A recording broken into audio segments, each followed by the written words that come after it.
Hi, I'm Dr. Vonda Wright, and this is Hot for Your Health.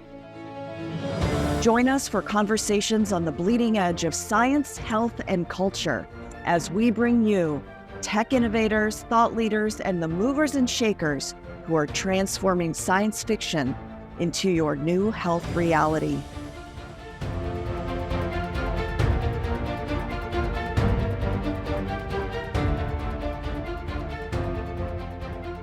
Hi, everybody. I'm Dr. Vonda Wright, and welcome to Hot for Your Health. Today's episode is a solo cast. It's just me and a couple of my community listening. And today we're going to be talking about a topic that is so exciting that 175,000 people have downloaded the article that I'm going to be talking about today in 1 month. So welcome to Hot for Your Health, the podcast for innovators, movers and shakers, and people fascinated with life and science. So I'm glad to have you here. You know, this is episode 98. I have been doing this for a little while, and most podcasts do not last more than 10 episodes. So I'm really excited that we're getting to 100. What really helps us is if you subscribe so that you never miss any of my amazing guests, and then leave a review. Most weeks, we're in the top 10 or 20 in the medicine category. So that's just a little housekeeping. So listen, those that are new to this podcast, I am Dr. Vonda Wright. I am a double board certified orthopedic sports surgeon, and my life sits at the intersection of sports medicine and performance, aging and longevity, and the third bubble of my Venn diagram is the health of a woman. So in these three bubbles, I take care of everybody from birth to death, men and women, athletes and non-athletes, people who want to be athletes, but everybody I talk to is fascinated with life, is a curious mind, and wants to learn. And I'm so thankful for all of you. So today I'm talking about an article, I'm showing it to the people who are watching, called The Musculoskeletal Syndrome of Menopause. So I'm an academic surgeon, meaning not only do I see patients and teach residents and fellows, but I also do research and I write, and I have my entire career. So as I entered into the perimenopause and menopause space, it became blaringly apparent to me that we needed a way to talk about what happens to our bodies when estrogen walks out the door from a musculoskeletal perspective. Because things like hot flashes, brain fog, night sweats, those things are common, and people know what that is when it hits you. But people often don't know what it means when, out of nowhere, your body hurts so much that it's hard to get out of bed.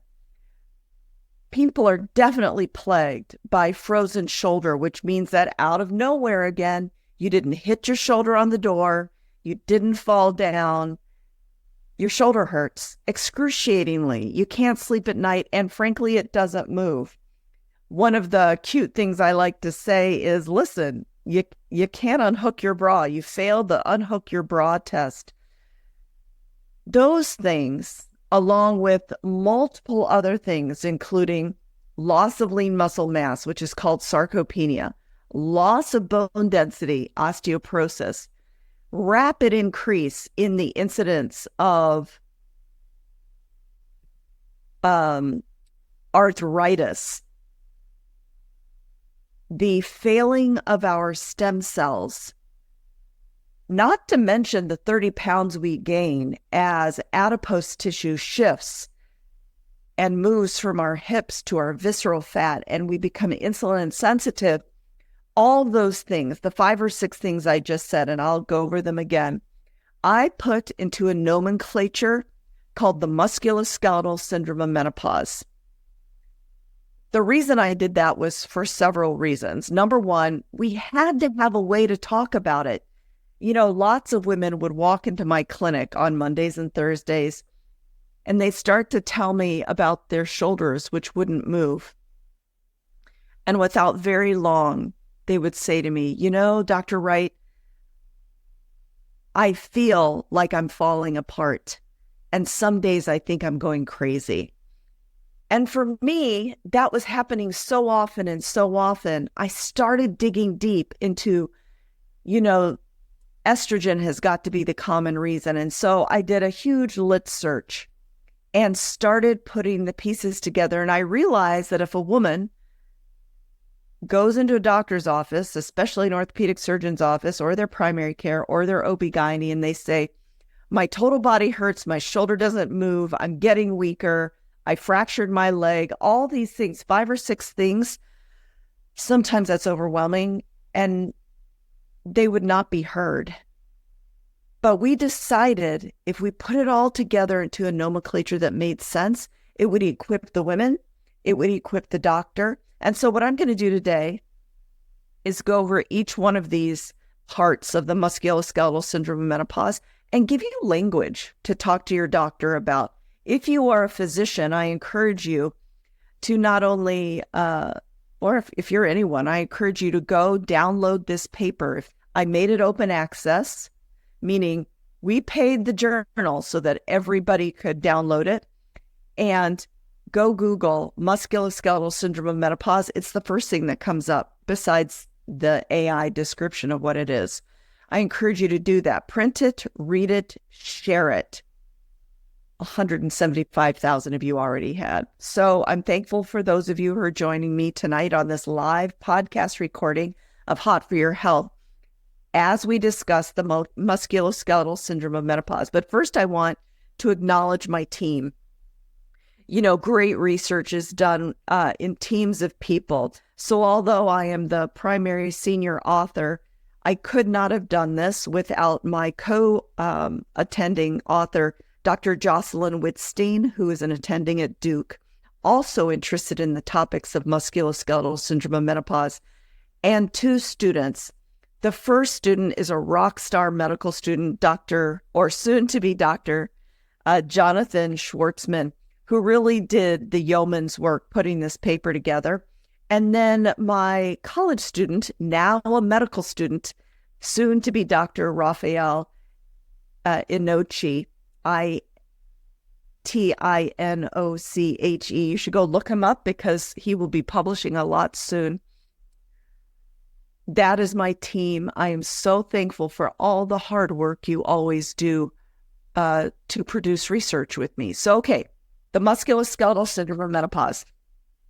But let's frame this. Approximately 2 million women in the United States and 47 million worldwide will enter menopause between 45 and 55. Now listen, menopause transition, and I'm going to describe it to you, can start when you're 35. It can extend into your mid-50s, but the average day of menopause is when you're 52. And I just want to define it a little bit. Menopause is one day. It is the 366th day after your last period. Prior to that, you're in either premenopause, meaning you are regularly cycling, you're probably less than 40, and then you enter perimenopause when the number of eggs you have left in your ovaries is less than 1%, and therefore the estrogen that your eggs produce becomes less regulated than a monthly predictable cycle. In perimenopause is when all the symptoms you're used to and maybe the symptoms you're not used to, such as the musculoskeletal syndrome of menopause, start to rear their ugly heads. At 52-ish, on average, your menopause day, 365 plus 1 day after your last period. After that, for the rest of your life, for 40 years, you are postmenopausal. So it is everybody born with ovaries who will go through this. But let's learn about it. So when estrogen walks out the door, every tissue in your body, from your brain to your heart to your musculoskeletal system, has estrogen receptors. If you're watching this on YouTube, you see me holding up my hand like a little basket. The way this works is the cells of every organ system in your body have estrogen receptors, either alpha or beta, two kinds. And estrogen sits in the little basket. When it does that, it enters the cell that the basket sits in and starts causing the genetic changes or the protein transcription that makes all the good things happen in your body. Estrogen is critical. When estrogen walks out the door and never looks back, it leaves those baskets empty and can result in a myriad of symptoms, including inflammation, which results in arthralgia, total body pain, and frozen shoulder, sarcopenia, decreased satellite cell production, osteoporosis, and arthritis. Those are the components of the musculoskeletal syndrome of menopause. I'm going to go through each one. The first thing I think you should know is the overall prevalence of the musculoskeletal pain in perimenopause is more than 70%. So in perimenopause, in your mid-40s, out of nowhere, your body hurts all over. It's hard to get out of bed. This was one of my primary symptoms of perimenopause. That happens in over 71% of people, and 25% of women are so disabled by that pain that they tell me they can't do anything. The other very common symptom is frozen shoulder. Both the arthralgia or total body pain and the frozen shoulder are secondary to estrogen's role in preventing inflammation. Estrogen is a huge anti-inflammatory in the body. It regulates inflammation via inhibiting the release of a chemical called tumor necrosis factor alpha. It also works as an anti-inflammatory factor by modulating the role of a giant molecule in your immune system called the inflammasome. It activates pro-inflammatory cytokines such as IL-1, IL-18. And so by inhibiting the inflammasome, these pro-inflammatory cytokines are quieted. So you have the picture, estrogen walks out the door, the regulatory control of tumor necrosis factor IL-1, IL-18 is lost. And for some reasons we don't fully understand, that can result in arthralgia, which is total body pain and inflammation, and frozen shoulder. Now, stepping back and talking a few seconds about frozen shoulder, because it's so prevalent, in some cultures, frozen shoulder is described as the 50-year-old woman problem. Well, that makes sense, right? 50-year-old woman problem, because it's so common in 50-year-old women.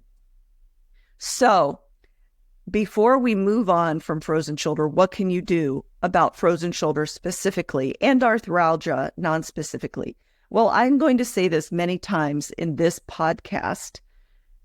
Every single woman, whether you're listening to me live right now, ladies, thanks for coming, or listening at home, deserves to make your own hormone replacement decision. That means you are a sentient being. That means that you are capable of making the choice whether you replace your estrogen with estradiol.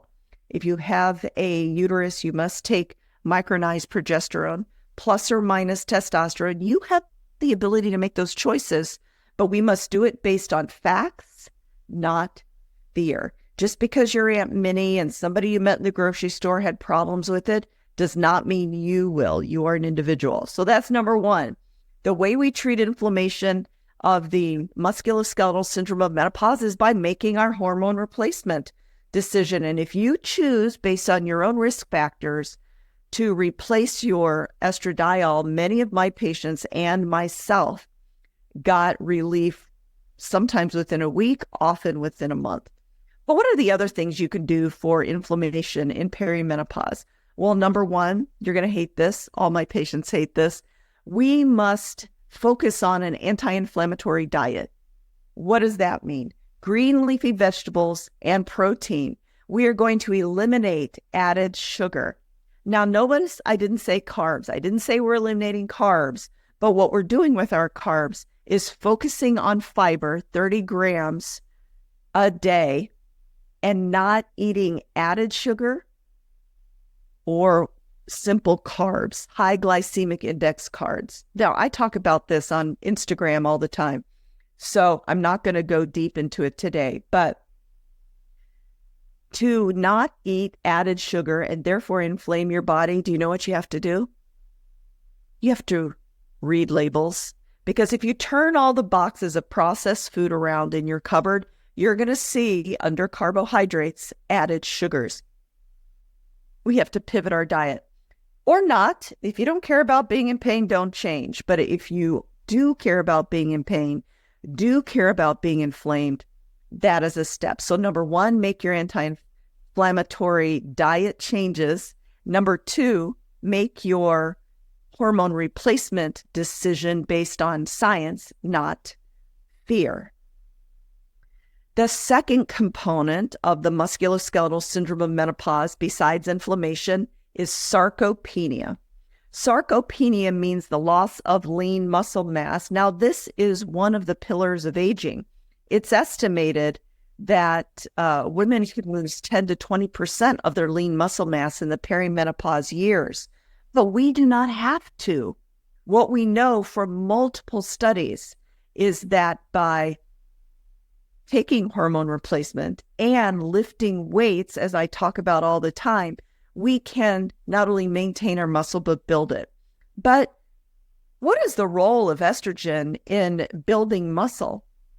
Well, we know that estrogen plays important functions in muscle mass and strength. And it's been shown in animal studies that as estrogen declines, the muscle mitochondrial function, which is the powerhouse of the cells, declines, as well as the way that proteins are synthesized in the body. So it's really critical that we readdress our insulin or provide our bodies with enough stimulus in the form of lifting heavy weights to build lean muscle mass. Now, what else do we have to do?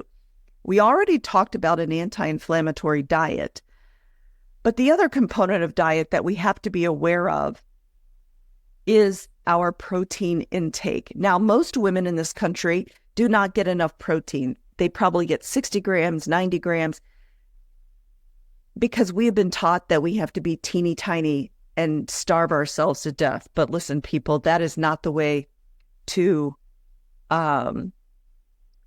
maintain our muscle mass.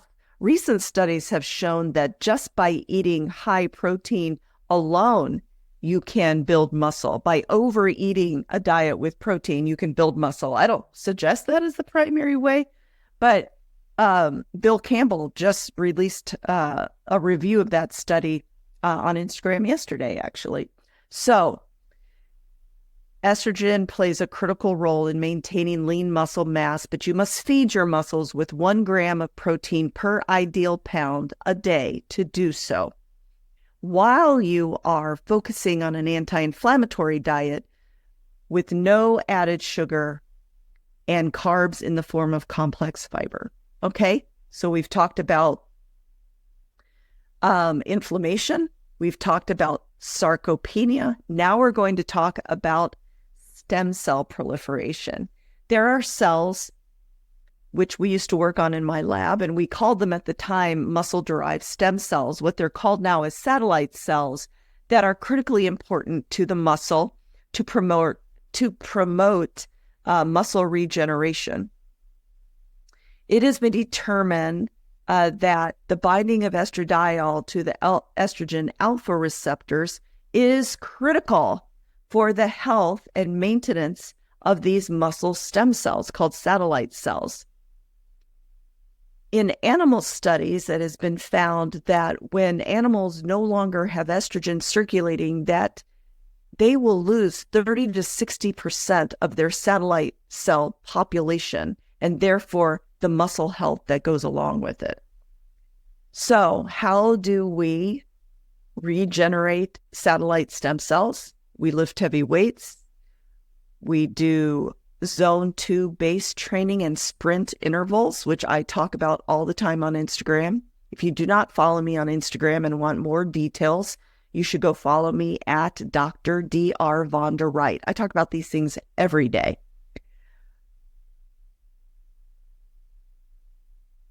Next, we are currently talking about the musculoskeletal syndrome of menopause based on a paper that we produced, my team and I, in July in the International Journal of Menopause that has been downloaded 175,000 times. So if you're just joining in now, I encourage you to Google the musculoskeletal syndrome of menopause. This paper comes up because it's open access. Print it, read it, share it. It gives us a common nomenclature to talk to each other and talk to our doctors about what happens when estrogen walks out the door and leaves the estrogen receptors on the musculoskeletal system empty. Okay, what's next? What's next is bone density. Now, I'm a bone doctor. Usually I have a femur sitting on my desk somewhere. I don't seem to see it today. Loss of bone density, I used to say, was silent. The fact of the matter is your bones are master communicators. Muscle and bone live in the same microenvironment and talk to each other all the time. But what you may not know is that bone produces hormones, just like muscle does, just like your endocrine system. In fact, some would say bone is an endocrine organ, producing hormones such as osteocalcin that go to your brain and help produce growth factors, that go to your pancreas in your muscles and help regulate glucose levels in your body. And if you're a man listening, osteocalcin will actually go to your testicles, work on the Leydig cells to produce testosterone. So I used to say to people that bones are silent until they break and then they scream at you. Bones are not silent. You are just not listening or don't know how to listen. So I am on a rampage right now to teach people to listen to what their bones are saying. One of the things that is so devastating about menopause is that you will lose 10 to 20% of your bone density in your perimenopause transition rapidly. That is because estrogen is one of the molecules that controls the cell that breaks down your bones to harvest minerals that your body needs. So estrogen controls the osteoclast. If you see me in YouTube, I'm holding up my hand to look like an osteoclast. Osteoclasts crawl along the bone, digging out areas of bone so that your body can use the minerals. What's supposed to happen is estrogen helps control the osteoclast so that it doesn't get ahead of the second cell, the osteoblast, which comes behind it and fills in the bone. Without estrogen, bone breakdown is faster than bone building. So it is wrong to believe that bones do not build during your entire life. What happens is that without estrogen, the breakdown outpaces the buildup. So how do we get in control of this breakdown in bone? Because here are the statistics. Why do we even care about getting in front of osteoporosis? 1 in 2 women will sustain an osteoporotic fracture in her lifetime. 70% of all hip fractures occur in women. If you fall and break your hip, 50% of the time you will not return to pre-fall function, and a third of the time you will die. And that is not hyperbole. That is not fear-mongering. Those are the facts, right? So here's what we need to know. Your insurance will only pay for a DEXA scan when you're 65. Are you kidding me? By the time you're 65, you've already gone through menopause, and we know that both estrogen and testosterone levels start to decline in your early 40s. So we're going along, breaking down our bones without rebuilding them fast enough, and we don't even know it because We're not listening to our bones, and we're not assessing our bones. So in my practice, every woman with a risk factor for osteoporosis, 40 or above, gets an order for a DEXA scan. If you're a younger woman and have risk factors, or you have fractured, I'm going to get a DEXA scan, because do you know what? It is not uncommon for me to have people in their 30s, or I had a 24-year-old and a 28-year-old with osteoporosis in my office.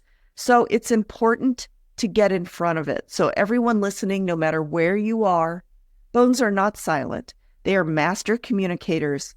And if your mother is shrinking, if you are shrinking, if you've had a previous fracture, if you've taken steroids in your lifetime because of a chronic illness you have, if you were a smoker, if you have always been little and frail, if you were an athlete as a young woman and didn't have periods for long stretches of time, those are all risk factors for osteoporosis. Seek out a DEXA scan so that you know what your bones are talking to you about.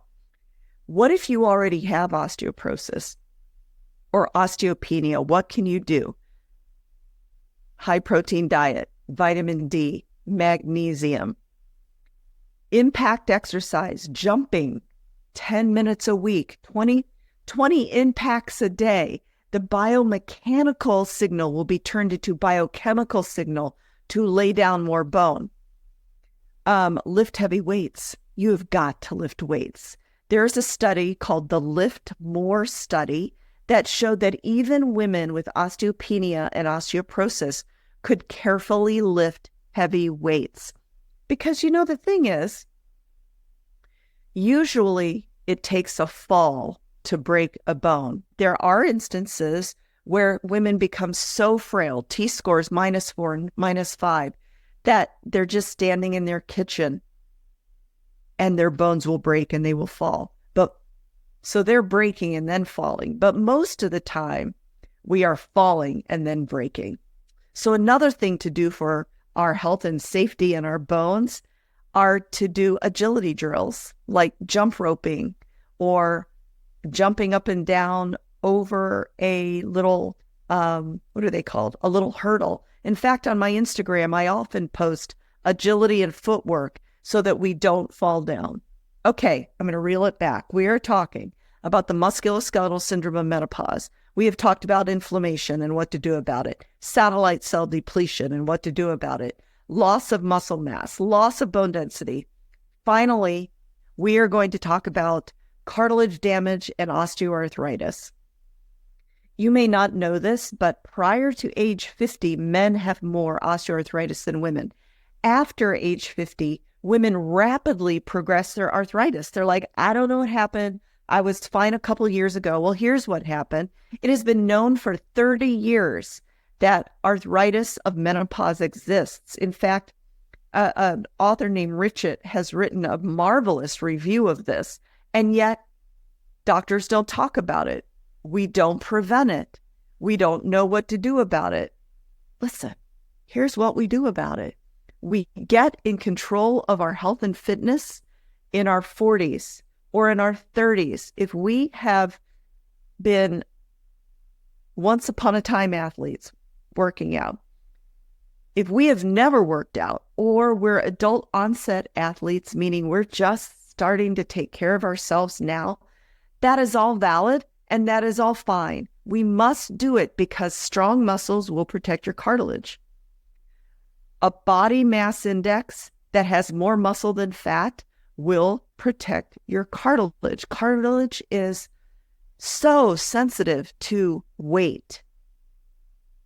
And I rarely tell people to lose weight. What I tell them is that we need to recompose our bodies to build more muscle. And in doing so, you will get rid of adipose tissue.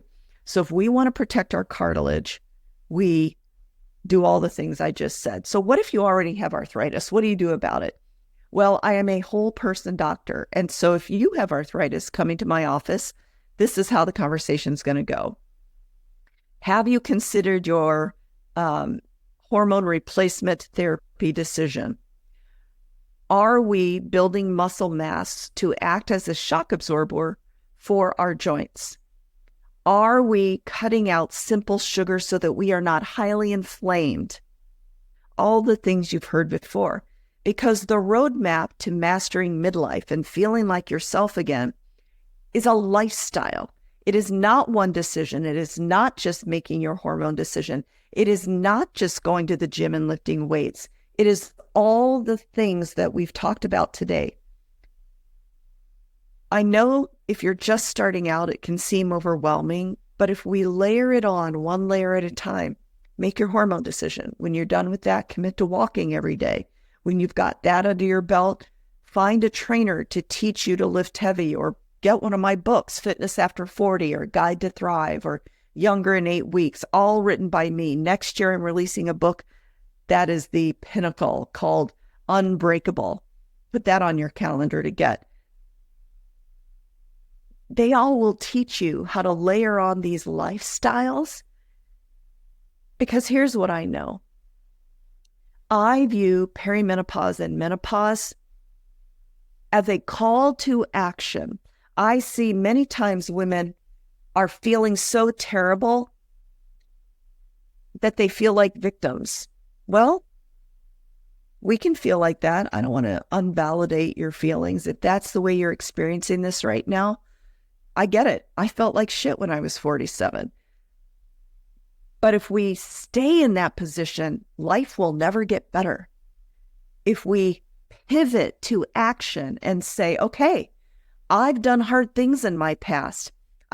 If you've had children, you can say, I gave birth to children. If you haven't had children, you can say, I've done really hard things in my life.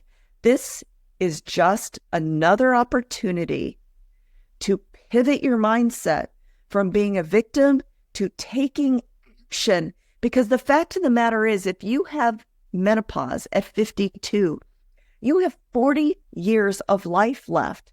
For those of you listening, I have now pivoted my whole body to look to the future. We need to pivot to take action for the future, because we cannot coast on whatever we built up in our 20s. We can't. We have to build every day. So as we're talking about the musculoskeletal syndrome of menopause, if you haven't heard me say it, Google that. I'm showing everybody right now. Google the musculoskeletal syndrome of menopause. Print the paper. It's open access. Read it. Activate what I've talked to you today about. Share it. Take it to your doctor. It gives us a nomenclature to talk about the 5 things that can happen when estrogen walks out the door to our musculoskeletal system, including inflammation, which results in arthralgia and frozen shoulder, loss of lean muscle mass, which is called sarcopenia, loss of bone density, osteopenia, osteoporosis, and rapid increase in cartilage wear, not to mention the degradation of our stem cells. So that's a summary of what you're going to find in this paper. Throughout the last 40 minutes we've been together, I have given you 5 lifestyle moves that you will need to do to master midlife and get in front of the musculoskeletal syndrome of menopause, including making your hormone decision. Number 2, anti-inflammatory high-protein diet, supplementing with vitamin D, K2, and magnesium at the very least. Number 3, lifting heavy. Number 4, impact exercise for your bones. Number 5, recomposing your body, which will happen as you're building muscle because cartilage is sensitive to weight. This is a lifestyle. This is forever. This is not a diet. This is not an exercise plan. This is a way of life. Because listen, we are not victims of the passage of time. We can be healthy, vital, active, joyful, long into the foreseeable future by taking action, pivoting from a victim mindset to an activation mindset. So that's what I wanted to share to you today on the musculoskeletal syndrome of menopause. You have posted a few questions, which I'm happy to take in our last 5 minutes. So Laura is asking me, how do you build shoulders when you have frozen shoulder? It's been so challenging. You don't lift weights through joints that don't move. What you do first is get your motion back. So remember, frozen shoulder is treated with mobility. I suggest a physical therapist to help you. One exercise you can do at home, which is so great, is hanging exercises. If you can see me right now, I'm imitating holding a bar, hanging exercises. Frozen shoulder responds in the short term to steroids, but I just reported on a study today on Instagram that shows that platelet-rich plasma in 14 randomized clinical trials can have a profound and durable effect on frozen shoulders. So it is never, ever my suggestion that you lift weights through frozen shoulders. Get your motion back first, work on your legs while your shoulders aren't working, and then work on your shoulders. Jennifer has 2 questions. What about 66, good health, low back issues? I don't know what the question is. What about 66? I'm so glad that you're in good health and that for lower back, we need to build our core, our butt, core, and hip muscles. What vitamins? Well, you could take all kinds of things, but the 3 I mentioned today are vitamin D, minimum of 2,000 to 4,000 international units. You should have your vitamin D checked and supplement up. Most people are dramatically low on vitamin D. Vitamin D with K2 for absorption, magnesium, glycinate or L-threonate, 500 milligrams usually at night. All of those are critical for bone. There are a myriad of other things you could take, but those are ones I always insist on for my patients. And which form of magnesium, glycinate or L-threonate. You don't want citrate unless you're trying to become unconstipated. So that's it. Well, I am so thankful that all of you have joined me either live or listening to a recording of Hot for Your Health. This is episode 97. I am Dr. Vonda Wright. Thank you so much for being here with me today. I hope that if you're listening, you will go follow me on Instagram at Dr. Vonda Wright. I post every single day great information about aging and longevity, the health of women, and orthopedics and performance. Thanks so much. I'm Dr. Vonda Wright. See you next week.